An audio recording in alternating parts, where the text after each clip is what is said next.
You have the right to remain silent. Anything you say or do can and will be held against you in a court of law. You have the right to speak to an attorney. If you cannot afford an attorney, one will be appointed for you. Do you understand these rights as they have been read to you? These are the lines, known as the Miranda rights, that you hear in every cop show when the criminal is finally caught at the end of the episode. But where did these famous lines originate from, and what do they actually mean to the legal system in the real world? The Miranda rights are named after Ernesto Miranda, the defendant in the Miranda v. Arizona case of 1966.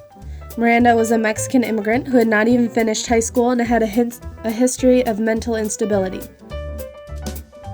He was accused of kidnapping and raping Patricia McGee, although this is not her real name, after she identified him in a police lineup. He was taken to the police station and was interrogated for 2 hours without being fully aware of the Fifth and Sixth Amendment, the right to protection against self-incrimination, and the right to an attorney.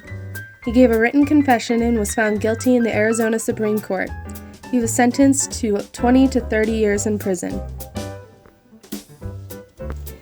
His lawyer realized that his confession had been obtained illegally because he was unaware of his rights. He first appealed to the Arizona Supreme Court, which upheld its previous conviction, and then to the U.S. Supreme Court.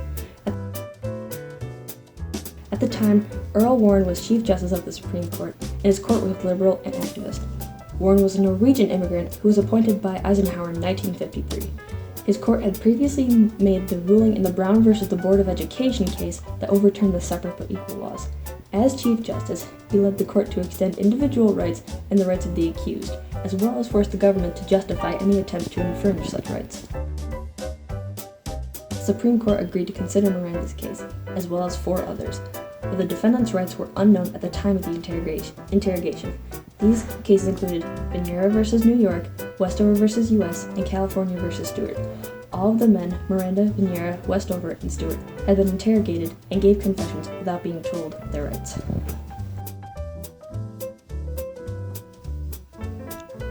In a 5-4 vote, the court ruled in favor of Miranda on the account that a defendant has to be aware of their right to remain silent and the right to an attorney.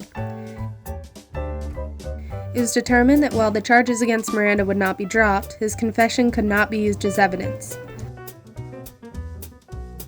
The Miranda rights were created from this case, and they say that detained criminal suspects, prior to police questioning, must be informed of their constitutional right to an attorney and against self-incrimination.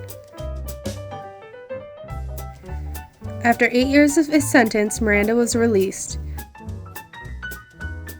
Miranda, however, was arrested for robbery, which was unrelated to the issues addressed in this Supreme Court case. Later on, Miranda sold signed cards with Miranda rights written on them for $1.50. Miranda's life ended when he was killed in a bar fight by a man wielding a knife. His murderer was read the Miranda rights when he was arrested. The Miranda rights have been in use for about 50 years now, as of June 13, 2016, and continues to be used. Even though it has been 50 years since the creation of these rights, there are still controversies surrounding them. When it comes to terrorists, many people are frustrated that the Obama administration had quietly ordered the FBI agents to read the Miranda rights to high-value detainees captured and held at U.S. detention facilities in Afghanistan. This anger stems from the fact that many people believe that terrorists should not be treated like white-collar criminals. Time-sensitive information like the location of a bomb becomes difficult to obtain when the person withholding the information has the right to remain silent. The Miranda rights have become increasingly well-known compared to most other court cases. They are an accurate representation of American equality, giving even those who may not deserve it a chance at receiving a fair trial.